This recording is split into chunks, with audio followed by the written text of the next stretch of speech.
छत्तीसगढ़ सरकार ने ई way bill पर छूट के प्रावधानों को समाप्त कर दिया है।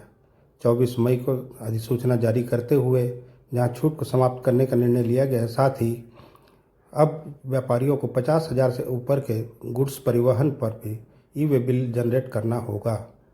इस विषय पर पूर्व मंत्री एवं खरसिया विधायक उमेश पटेल ने अपनी प्रतिक्रिया देते हुए कहा, यह छत्तीसगढ़ के लिए नुकसानदायक होगा। साथ ही इसमें सबसे ज़्यादा परेशानी छोटे व्यापारियों को होगी, जिन्हें बार बार ई वे बिल जनरेट करना पड़ेगा, क्योंकि उनके पास मैन पावर की भी कमी होती है। ऐसे में वो ज़्यादा परेशान होंगे। ये बताएंगे, राज्य सरकार ने ई वे बिल सिस्टम में नया संशोधन किया है, क्या कुछ दिक्कतें आने वाली है?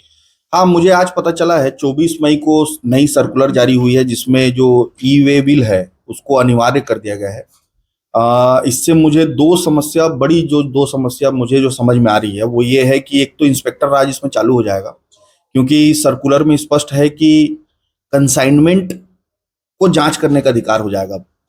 और पहले बॉर्डर पे जैसे चेकिंग होती थी, लेकिन अब वो कंसाइनमेंट पे चेकिंग हो जाएगी, तो इससे इंस्पेक्टर राज वापस होगा और सारे व्यापारी इससे प्रताड़ित होंगे।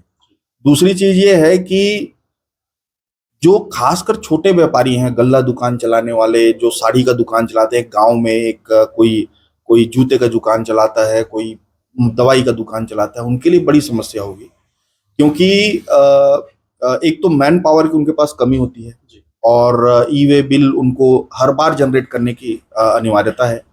दूसरा, अगर वो ई वे बिल जनरेट नहीं करते हैं तो पेनाल्टी भी बहुत हैवी है, ऑलमोस्ट 100% पेनाल्टी है।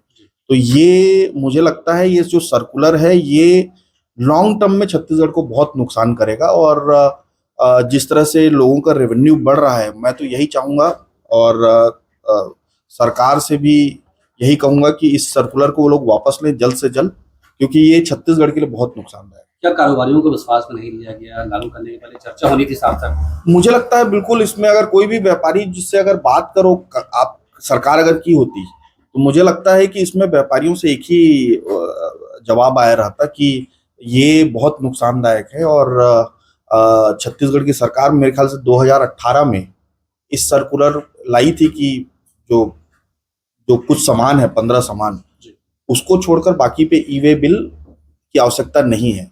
और अभी अगर ई वे बिल लेना पड़ेगा तो लोगों को मैन पावर बढ़ाना पड़ेगा, कॉस्ट बढ़ेगा, और अल्टीमेटली वो कॉस्ट जो हितग्राही है, जो सामान खरीदने वाला है, उसको उसके जेब पर असर पड़ेगा और बिजनेस में बहुत इम्पैक्ट पड़ेगा।